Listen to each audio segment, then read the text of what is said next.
Dengar dia panggil nama saya. Dengar dia panggil namamu. Saatnya beribadah. Ikuti ibadah dengan aturan yang baik ya. Pertama, mandi. Dan sikat gigi dulu biar wangi. Pakai baju yang rapi biar cakep. Boleh sarapan dulu. Yang kedua, boleh pinjam HP papa atau mama. Boleh pakai laptop atau boleh juga menggunakan televisi. Minta tolong papa dan mama memutar video sekolah minggu. 3. Siapkan kotak persembahan. 4. Duduk yang manis dan tenang. Jauhkan makanan dan minuman sebentar. Kita mau menghormati Tuhan. Jaga ketertiban sampai ibadah selesai. 5. Ayo, sekarang kita siap beribadah.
Selamat pagi.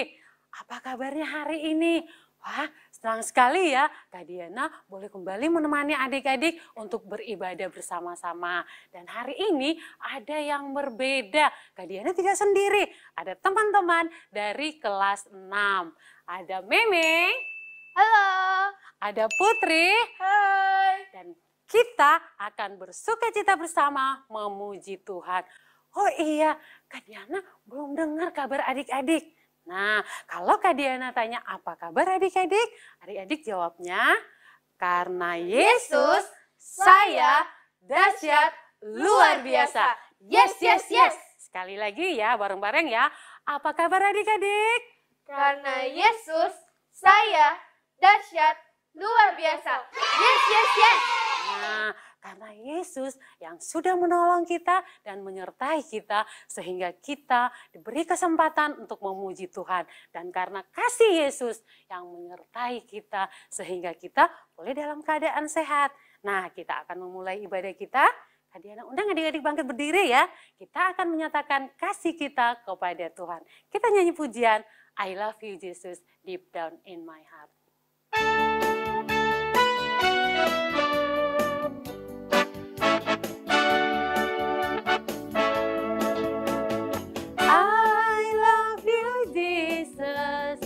Deep down in my heart, I love you, Jesus.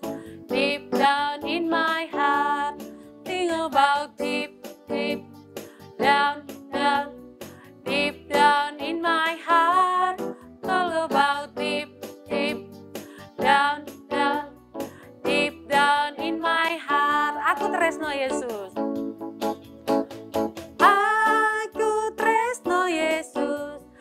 Jero banget. Aku tresno Yesus. Jero banget. Tresnoku ro. Jero banget. Tresnoku ro. Jero banget. Sekali lagi ya, I love you Jesus. I love you, Jesus, deep down in my heart. heart.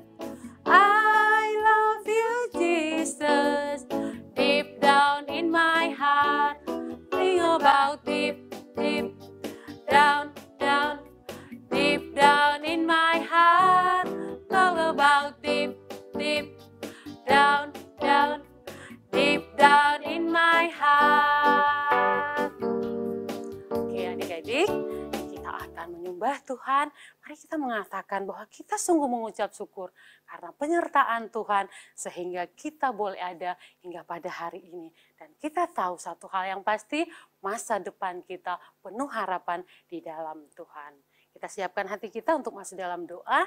Kita nyanyikan lagu yang mengatakan berkat kemurahan-Mu.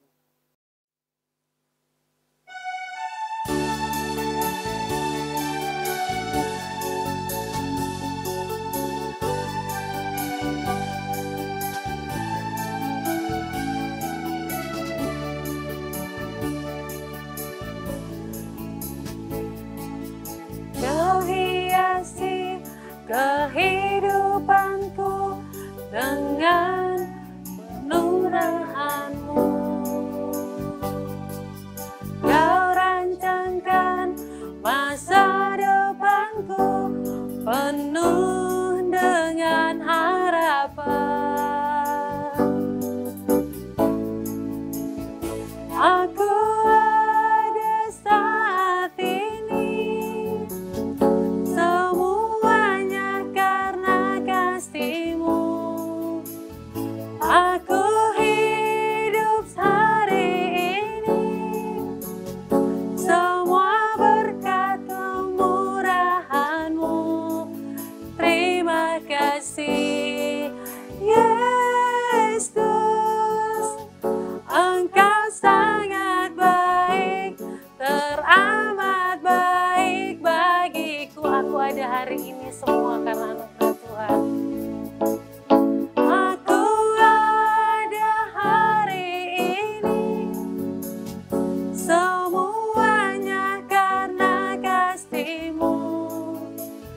Aku hidup hari ini, semua berkat kemurahan-Mu. Terima kasih, Yesus. Engkau sangat baik, teramat baik bagiku. Sekali lagi katakan terima kasih, Yesusku. Terima kasih, Yesus. Engkau sangat baik, teramat baik. Engkau sangat baik, Tuhan. Engkau sangat baik, teramat baik bagiku.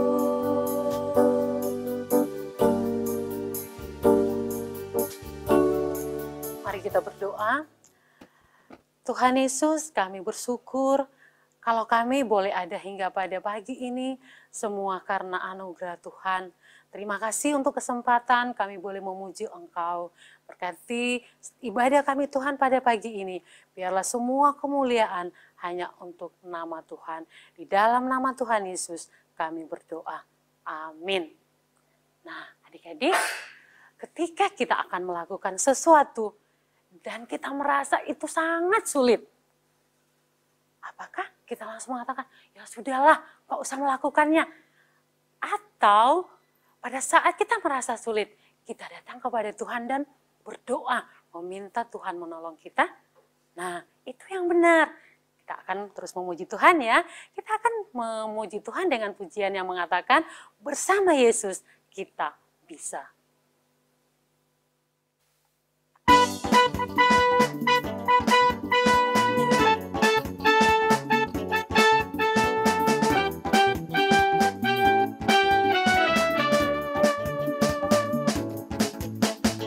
Big or small, short and tall, semua dicintainya. Tuhan membuat kita berharga. Bekerja, berkarya,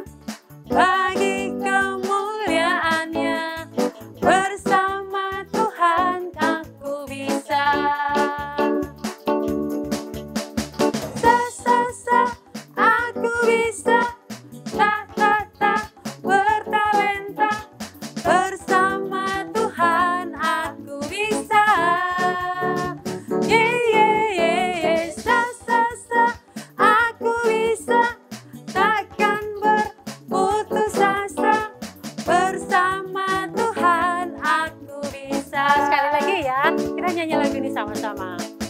Big or small, short and tall, semua dicintainya. Tuhan membuat kita berharga. Bekerja, berkarya, bagi kemuliaannya. Bersama Tuhan aku bisa.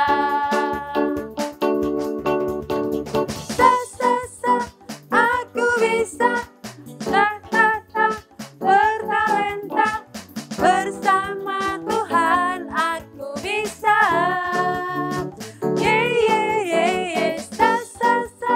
Aku bisa. Takkan berputus asa. Bersama Tuhan aku bisa. Sekali lagi ya, aku bisa. Aku bisa. Bertalenta. Bersama Tuhan aku bisa.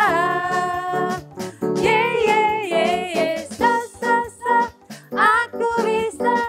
Takkan berputus asa. Bersama Tuhan aku bisa. Bersama Tuhan aku bisa. Bersama Tuhan aku bisa. Sekali lagi ya, bersama Tuhan aku bisa. Bersama Tuhan aku bisa.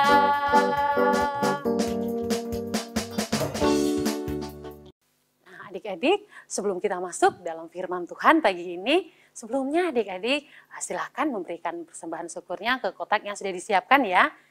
Nah, sambil persembahannya dimasukkan ke kotak persembahan, kita akan mempersiapkan hati kita untuk mendengarkan firman Tuhan. Kita menyanyi lagu yang mengatakan Roh Kudus yang manis.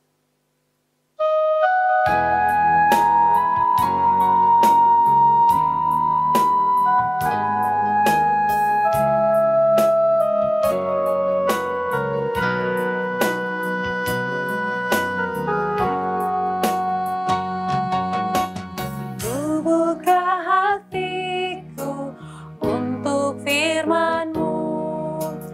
Ku ingin menjadi seperti Yesus.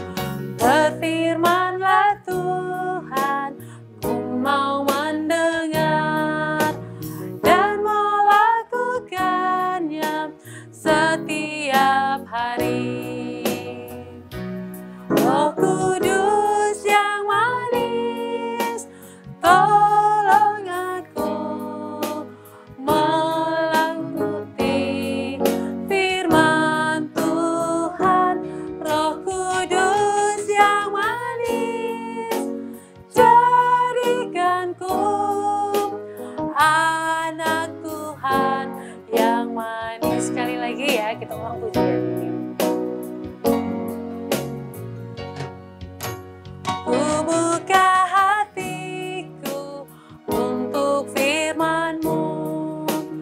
Ku ingin menjadi seperti Yesus.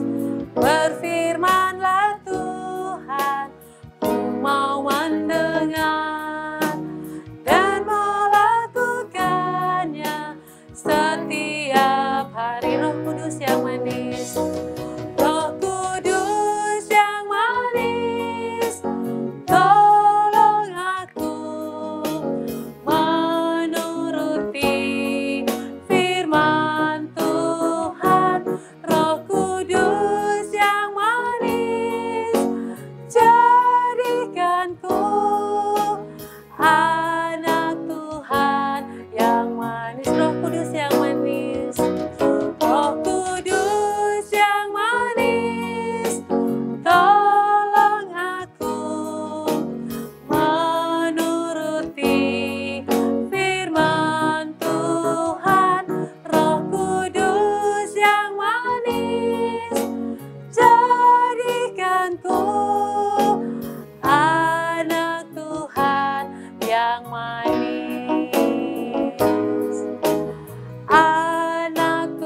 Mari kita berdoa, persiapkan hati kita untuk mendengarkan firman Tuhan.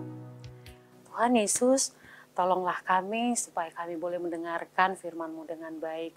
Biarlah Roh Kudus Tuhan bekerja dalam setiap hati kami, supaya kami boleh mengerti firman Tuhan dan melakukan dalam kehidupan kami tiap-tiap hari. Di dalam nama Tuhan Yesus, kami sudah berdoa. Amin.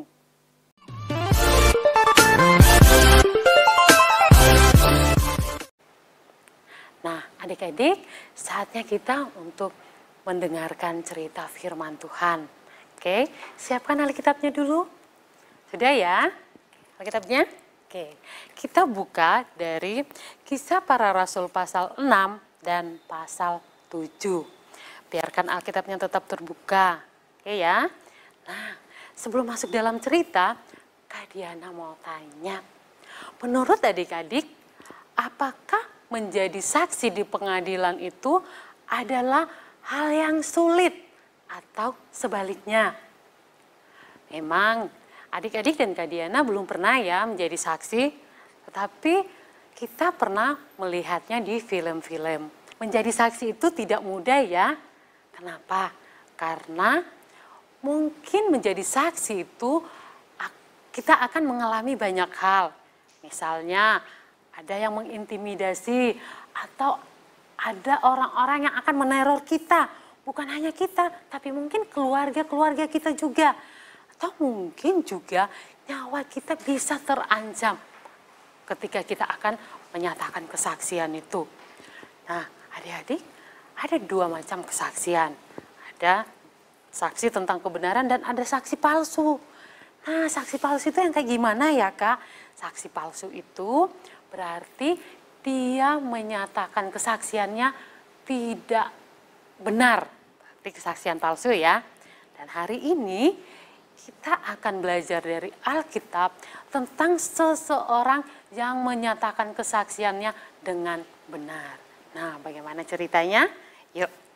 Ketika Rasul Petrus dan rasul-rasul yang lain ada di Yerusalem, mereka memberitakan Injil dan mengajar orang-orang yang ada di sana. Banyak orang yang menjadi percaya dan mengikuti mereka. Gereja di tempat itu semakin bertumbuh dan jemaatnya semakin bertambah. Nah, ketika jemaatnya semakin bertambah, ada beberapa anggota jemaat yang memiliki keluhan terhadap para rasul. Karena mereka tidak lagi dilayani dengan baik oleh para rasul karena begitu banyaknya jemaat di tempat itu. Lalu ketika keluh kesah ini sampai ke telinga para rasul ini berdiskusi dan mencari jalan keluar. Nah, jalan keluar apa yang para rasul ini ambil? Yuk kita baca ya. Di dalam Alkitab pasal 6 mulai dari ayatnya yang ketiga.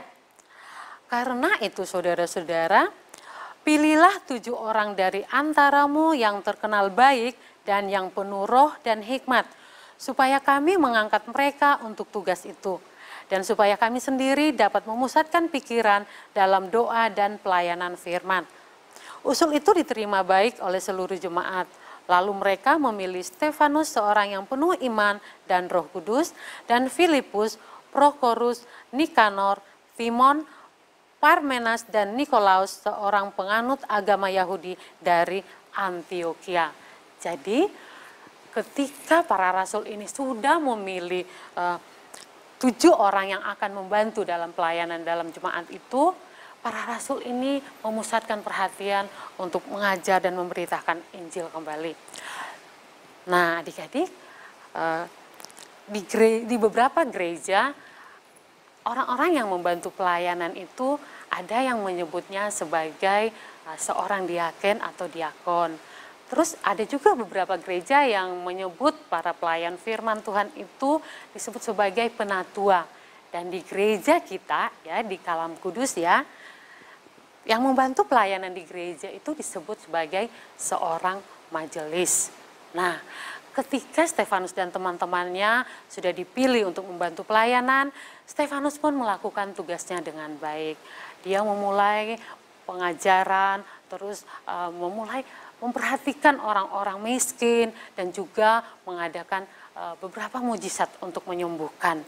Banyak orang dari jemaat itu yang menyukai Stefanus karena Stefanus baik dan melakukan tugasnya dengan penuh sukacita.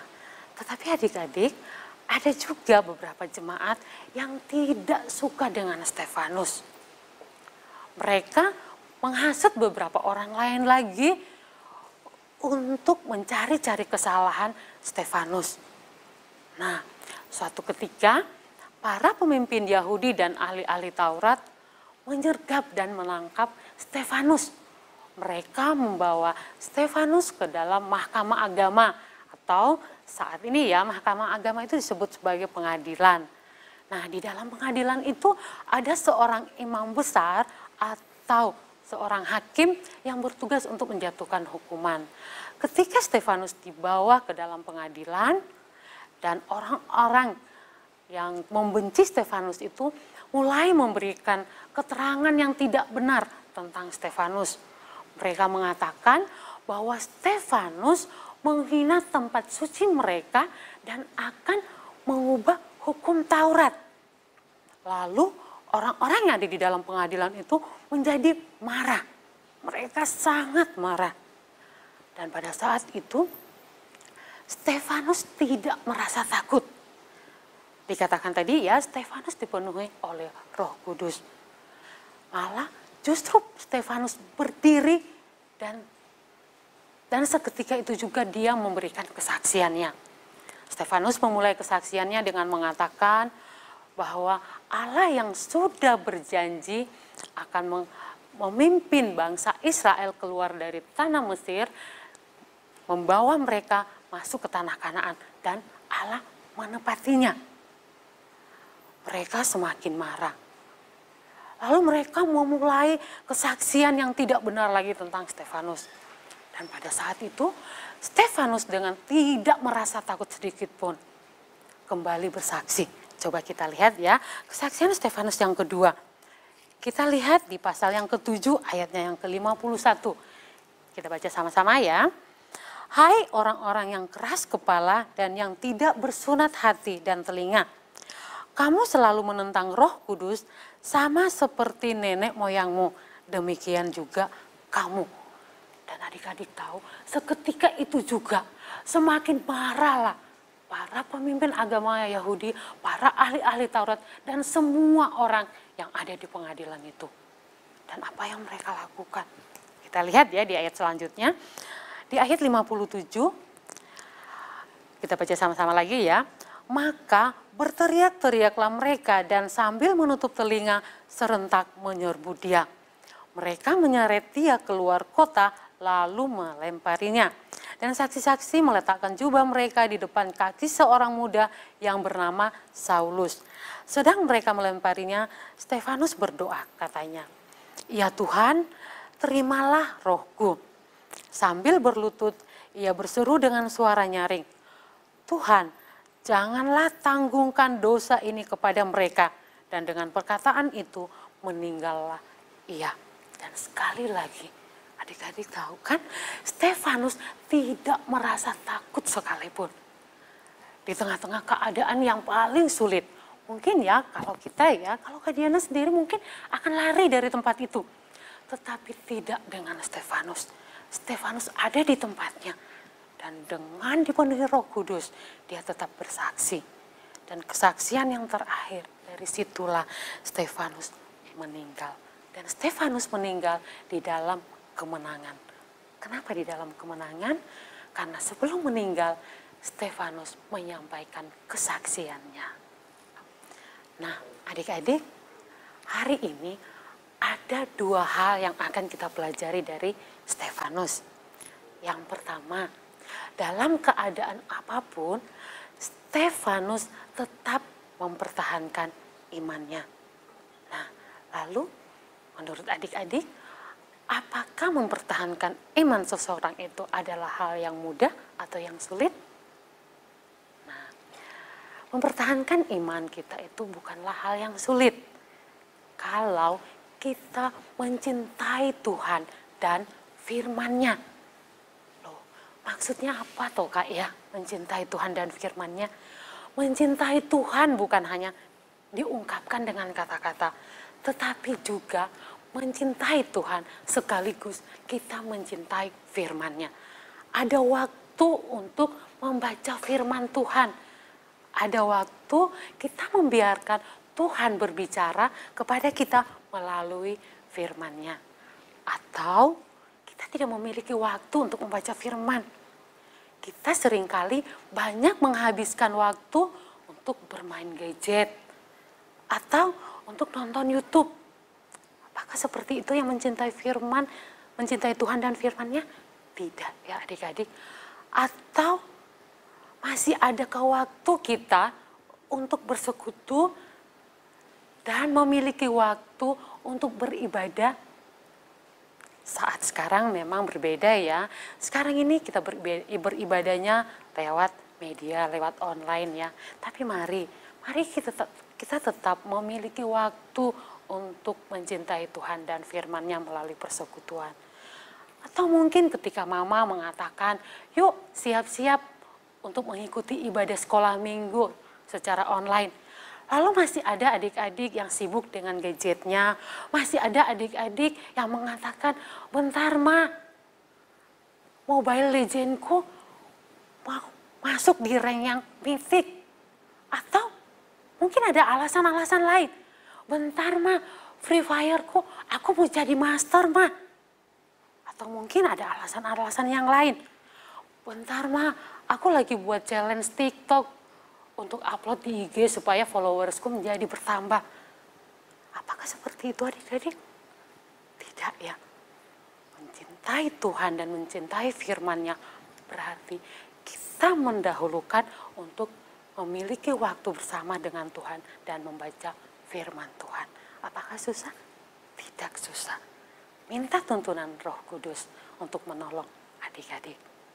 Dan yang kedua, apa yang kita pelajari dari Stefanus hari ini? Stefanus dalam keadaan yang sulit sekalipun ya, dalam keadaan yang menakutkan, Stefanus tetap berani untuk bersaksi. Nah, lalu ada adik-adik yang mengatakan, oh bersaksi itu gimana Kak? Apakah saya harus membuka Alkitab dan membacakannya buat orang lain? Ataukah saya harus kemana-mana menceritakan Tuhan Yesus kepada orang lain? Bukankah menginjili orang itu atau memberitakan firman itu adalah tugasnya para pendeta? Atau tugas guru-guru sekolah minggu? Atau mungkin ada yang mengatakan memberitakan Injil itu adalah tugasnya para majelis Kak. Saya kan masih kecil. Nah adik-adik, kerjakanlah yang menjadi bagianmu. Mungkin ketika kita bertemu dengan teman-teman, kita boleh menceritakan tentang penyertaan Tuhan selama kita di rumah ya kepada orang lain. Nah itu juga bisa, itu menjadi bagian dari menjadi saksi.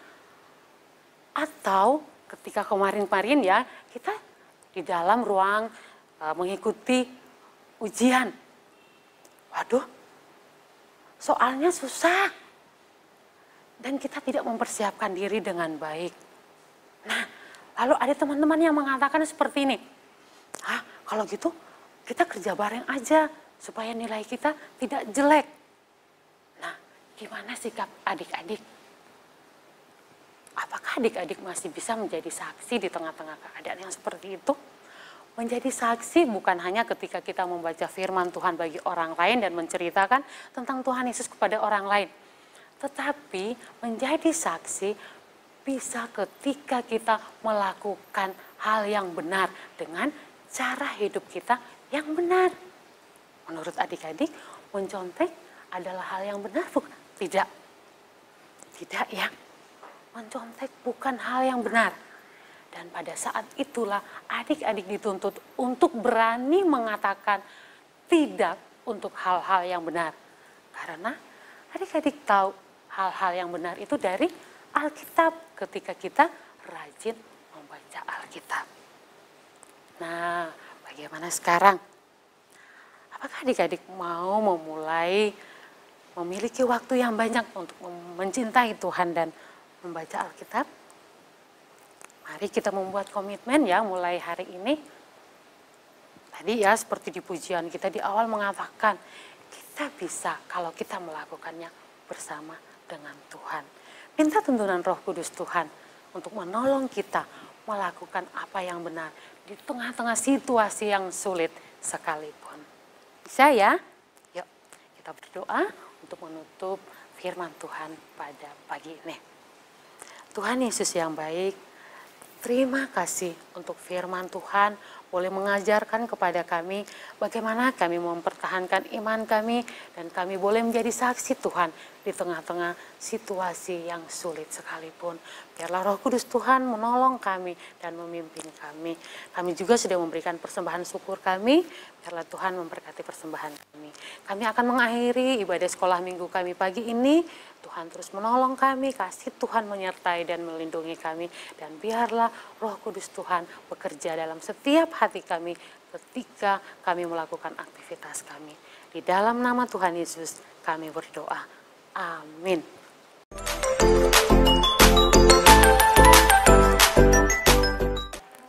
Nah adik-adik, waktunya kita untuk mengerjakan aktivitas kita.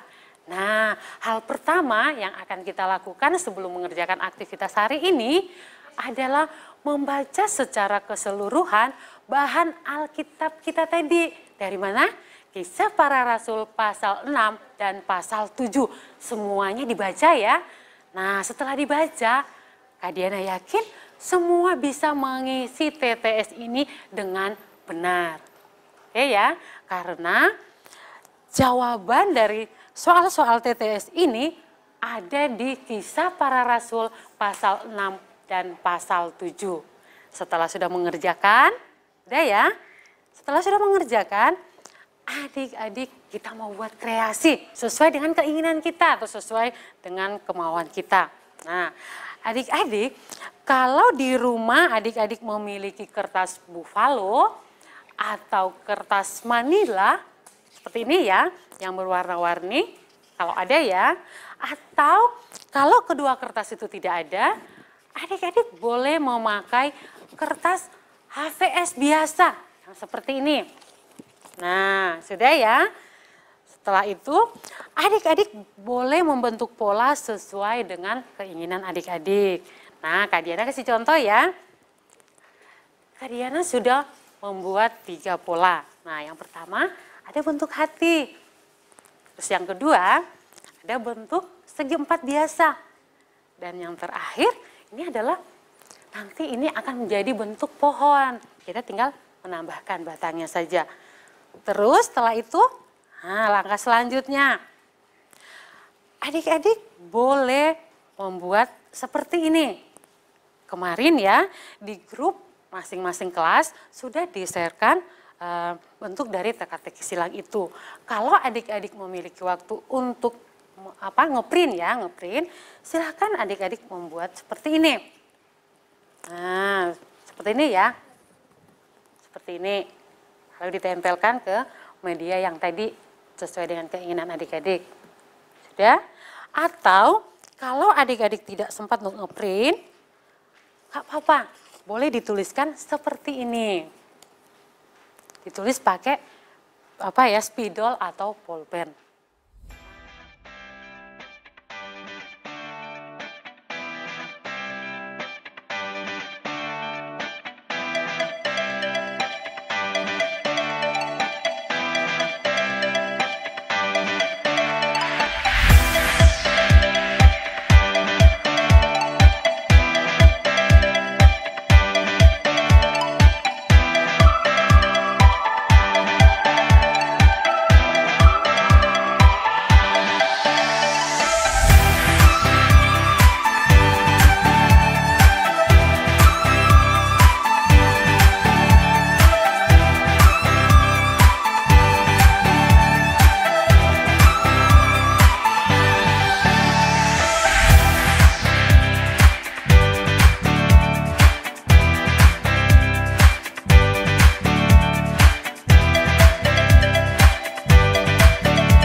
kalau sudah selesai, oke, di sisi yang lain, nah, adik-adik silahkan menuliskan Roma pasal 1 ayat 16a.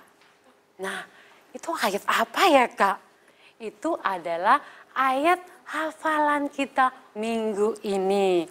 Boleh menuliskan alamat Alkitabnya saja atau boleh juga menuliskan ayat secara keseluruhan. Yuk, tadi kita belum membaca ayat hafalan ya. Kita baca bersama-sama ya. Oke, 1, 2, 3. Roma pasal 1 ayat 16a. Sebab aku mempunyai keyakinan yang kokoh dalam Injil, karena Injil kekuatan Allah yang menyelamatkan setiap orang percaya. Sekali lagi ya. Roma pasal 1 ayat 16a. Sebab aku mempunyai keyakinan yang kokoh dalam Injil, karena Injil kekuatan Allah yang menyelamatkan setiap orang percaya. Kalau sudah, ya, adik-adik foto kedua sisinya ya, lalu kirimkan ke grup WhatsApp masing-masing kelas. Bisa ya, gampang kan? Pasti bisa. Oke. Nah, kalau sudah dikirim, nanti kakak-kakak pembimbing di kelas masing-masing akan menilai ya siapa jawaban yang paling tepat. Oke? Nah, sekian sekolah minggu kita hari ini. Tetap di rumah ya selama masa pandemi ini. Tetap jaga kesehatan. Lalu jangan lupa yang tadi tugasnya apa? Rajin membaca Alkitab. Dan apa lagi? Membaca dan jangan cuma membaca, merenungkan firman Tuhan dan melakukannya. Tuhan Yesus memberkati.